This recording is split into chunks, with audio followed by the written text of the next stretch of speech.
If you keep killing plants, this video is for you, not because you're bad at gardening, but because you've probably been choosing the wrong plants. The truth is, some plants are almost impossible to kill. They store their own water, survive neglect, and keep growing even when you forget about them for weeks. Today, we're looking at 7 of those plants, 7 zero-effort plants built for people who forget to water. By the end of this video, you'll know exactly which ones to get and how little you actually need to do to keep them alive. Plant 1. ZZ Plant. The ZZ plant, or Zamioculcas zamiifolia, is probably the most forgiving houseplant on the planet. If you want one plant that can survive serious neglect, this is it. Here, why it works. Underground, the ZZ plant grows thick, swollen structures called rhizomes. Think of them like water tanks buried beneath the soil. These rhizomes store large amounts of water and nutrients, which means the plant can keep feeding itself long after the soil has gone completely dry. We're not talking a few days here. A healthy ZZ plant can go 4 to 6 weeks without water and still look perfectly fine. The watering rule is simple. Only water when the soil is completely dry all the way to the bottom of the pot. If you stick your finger 2 inches into the soil and it still feels even slightly damp, leave it alone. Overwatering is the one thing that will actually hurt this plant. The rhizomes will rot if they sit in wet soil for too long, so the drier, the better. For light, the ZZ plant is incredibly flexible. It handles low light better than almost any other plant. It will grow in a dim corner, away from windows, in office lighting. It prefers indirect light and will scorch in direct sun, but beyond that, it adjusts to almost any indoor condition you give it. The leaves are thick, dark green, and waxy, which is another sign of how well this plant holds on to moisture. Even when it's stressed from drought, it rarely drops leaves or shows visible damage right away. It just slows down and waits. If you've never successfully kept a plant alive before, start with the ZZ plant. Water it once a month, put it somewhere with indirect light, and leave it completely alone the rest of the time. That's genuinely all it needs. Plant 2. Snake Plant. The snake plant, scientifically known as Dracaena trifasciata, and also commonly called Sansevieria, is one of the most widely recommended low-maintenance plants in the world, and for good reason. It is extremely hard to kill. The snake plant is a succulent, which means its leaves are built to store water. Those tall, thick, upright leaves are packed with moisture, and the plant draws on that reserve whenever the soil is dry. This is why it can go 3 to 6 weeks without water without any visible stress. In winter, when the plant's growth slows down significantly, it can go even longer, sometimes up to 2 months between waterings, and still come through completely fine. Watering is straightforward. Water thoroughly, then wait until the soil is completely dry before watering again. That's the entire care routine. In spring and summer, that might mean watering every 2 to 3 weeks. In winter, you can stretch it to once a month or longer. The most common mistake people make with snake plants is watering too often. Root rot from overwatering is far more dangerous to this plant than drought. For light, the snake plant is remarkably adaptable. It grows in low light, medium light, and bright indirect light. It can even tolerate some direct sun, though its colors are richer in bright indirect light. This means you can put it almost anywhere in your home, and it will manage. One standout quality of the snake plant is how stable it looks under stress. Even when it's been neglected for weeks, it holds its shape, its color, and its posture. It doesn't wilt dramatically or drop leaves to warn you, it just quietly keeps going. That makes it ideal for people who travel, people who work long hours, or anyone who simply forgets that plants need water. Plant 3. Ponytail Palm. The ponytail palm, Bocarnia recurvata, looks like something between a tree and a sculpture. It has a thick, bulging base, a narrow trunk, and long, thin leaves that cascade down from the top like a fountain. And despite how unusual it looks, it is one of the easiest plants you will ever own. The secret is in that swollen base. That bulge at the bottom of the trunk is not a decorative feature, it is a water storage organ. The ponytail palm is a succulent tree, and that base stores enormous amounts of water. This is how the plant survives months of drought in its native habitat in Mexico. In your home, a ponytail palm can go 3 to 4 weeks without water without any issue, and if you forget for even longer, it will use its reserves and wait patiently for you to come back. Watering is simple. Water the plant thoroughly, then wait until the soil is completely dry before watering again. In summer, that's roughly every 2 to 3 weeks. In winter, once a month or even less is perfectly fine. The one thing to avoid is leaving the plant sitting in standing water. Drainage is important, the roots should never be waterlogged.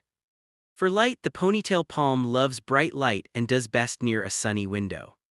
It tolerates lower light conditions, but it grows best and stays healthiest with plenty of indirect or even some direct sunlight. Put it near your brightest window and it will thrive. What makes the ponytail palm especially forgiving is that its water storage is so substantial that the plant is genuinely built for long periods of neglect. It's not just tolerant, it's designed for it. If you're the kind of person who goes weeks without thinking about your plants, this one will not hold it against you. Plant 4. Aloe Vera. Aloe vera is one of the most well-known plants in the world, and it's popular for a reason. It's useful, it's attractive, and it requires almost no care at all. Aloe is a succulent. Its thick, fleshy leaves are filled with a gel-like substance that the plant uses to store water. Because of this built-in reservoir, aloe can go extended periods without being watered.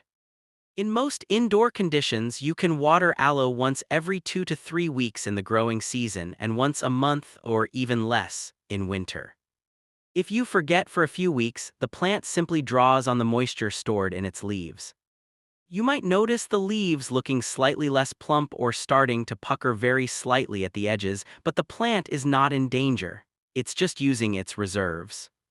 The watering rule is the same as with most succulents. Water deeply and then wait until the soil is completely dry before watering again. Never let aloe sit in wet soil. Its roots rot easily in consistently damp conditions. And overwatering will damage it far faster than underwatering ever will. For light, aloe vera prefers bright indirect light or some direct sun. A sunny windowsill is ideal. It can tolerate lower light, but in dim conditions it tends to grow slowly and lean toward any available light source. For best results, give it a bright spot. One thing that makes aloe especially useful for forgetful owners is the visual feedback it gives you. When the plant needs water, the leaves start to look slightly deflated or feel softer than usual. That's your signal. You don't need a schedule, just check the leaves and the soil and water when both tell you it's time. Plant 5. Jade Plant. The jade plant, Crassula ovata, is a slow-growing succulent that looks like a miniature tree. It has thick, oval-shaped leaves, a sturdy branching stem, and over time it develops a wood-like trunk that gives it a sculptural, bonsai-like appearance. It is also one of the most drought-tolerant houseplants you can own. Like all succulents, the jade plant stores water in its leaves. Those thick, plump leaves are reservoirs, and the plant uses them during dry periods. A jade plant can comfortably go 2 to 3 weeks without water in warm months, and in winter, when it goes semi-dormant, it can go a month or longer without any attention. It won't show distress right away, it will simply slow down and wait. Watering is straightforward. Water thoroughly when the top inch or two of soil is completely dry, then leave it alone. In spring and summer, water every 2 to 3 weeks. In winter, reduce that to once a month or less. The biggest mistake people make with jade plants is watering too frequently. Consistently wet soil leads to root rot, which is the main way this plant dies. Neglect is far less dangerous than overattention. For light, jade plants prefer bright light. A sunny windowsill with several hours of direct or bright indirect light each day is ideal. In lower light, the plant will survive but may grow leggy and lose the compact shape that makes it look so striking. The standout feature of the jade plant for forgetful owners is how clearly it signals its needs. When the leaves start to wrinkle slightly or lose their firmness, that's the plant telling you it's time to water. In between those moments, you can leave it completely alone. It is genuinely one of the lowest maintenance plants available. Plant 6. Haworthia. Haworthia, often called the zebra plant because of the white horizontal stripes on its leaves, is a small, compact succulent that is perfect for people who want a low-maintenance plant in a smaller space. It stays relatively small, making it ideal for desks, shelves, and windowsills. Like the other succulents on this list, Haworthia stores water in its thick, fleshy leaves and can tolerate long periods without being watered. You can go 2 to 3 weeks without watering in the growing season, and in winter, you can stretch that to a month or more. The plant will slow its growth and draw on its stored moisture. It won't collapse dramatically. It won't drop leaves. It will simply wait. Watering follows the same pattern as other succulents. Water when the soil is completely dry, water thoroughly, then wait. In warmer months, every 2 to 3 weeks is typically enough. In winter, once a month or even less frequently is fine. Root rot is the main risk, and it comes from watering too often or leaving the plant in soil that stays wet for extended periods. When in doubt, wait longer. What makes Haworthia stand out from the other succulents on this list is its light tolerance. Most succulents need bright light or direct sun to stay healthy. Haworthia is different. It actually does well in lower light conditions, making it one of the few succulents that works in spaces without a bright sunny window. It prefers bright indirect light, but it adapts to shadier spots far better than most of its succulent relatives. This combination, genuine drought tolerance and low light adaptability, makes Haworthia one of the most flexible forgiving plants you can have. It fits almost any indoor space and asks very little in return. Plant 7. Pothos. Pothos Epipremnum aureum is different from the other plants on this list. It's not a succulent and it doesn't store water in a bulb or thick leaves. But it belongs here because it is one of the most resilient and forgiving houseplants that exists, and it tolerates inconsistent watering better than almost any other non-succulent plant. Pothos is a fast-growing trailing vine with heart-shaped leaves. It's common in homes and offices precisely because it handles neglect so well. When it needs water, it will tell you clearly. The leaves will start to wilt and droop noticeably. But here, what makes Pothos remarkable: within a few hours of watering, those leaves bounce back completely. The plant recovers quickly, and that recovery is so reliable that many people actually use the drooping as their watering signal rather than following any schedule. In terms of watering frequency, Pothos generally needs water every 1 to 2 weeks in the growing season. If you forget for 2 or 3 weeks, the plant will let you know by drooping, but it won't die. Water it when you notice the wilt and it will recover. In winter, you can water even less frequently. The rule is simple: let the top inch or 2 of soil dry out between waterings. Pothos tolerates dry soil far better than it tolerates soggy soil, so if you're going to make an error, erring toward underwatering is safer.